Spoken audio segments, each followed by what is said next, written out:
লেবাননের দক্ষিণাঞ্চলে ইসরায়েলি বাহিনীর ভয়াবহ বিমান হামলায় নারী ও শিশুসহ অন্তত 14 জন নিহত হয়েছেন। কাতার ভিত্তিক সংবাদ মাধ্যম আল জাজিরার প্রতিবেদনে জানানো হয়েছে, রোববার 26 এপ্রিল চালানো এই হামলায় আরও অন্তত 37 জন আহত হয়েছেন। দেশটির স্বাস্থ্য মন্ত্রণালয়ের বরাত দিয়ে আল জাজিরা নিশ্চিত করেছে যে হতাহতের মধ্যে 2 শিশু ও 2 নারী রয়েছেন।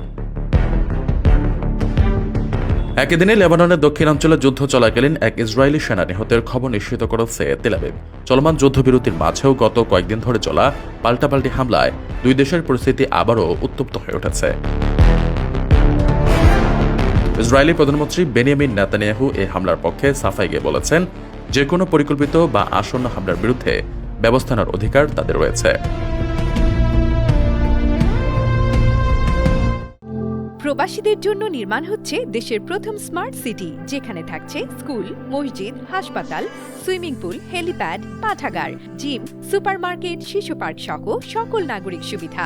মাত্র 30 লাখ টাকা বিনিয়োগে মিলছে আকর্ষণীয় ফ্ল্যাট। প্লাটিনাম ইনভেস্টরদের জন্য ঢাকা বিমানবন্দরে ভিআইপি প্রোটোকল সুবিধা। বিস্তারিত জানতে যোগাযোগ করুন স্ক্রিনে দেয়া হোয়াটসঅ্যাপ অথবা ইমো নাম্বারে।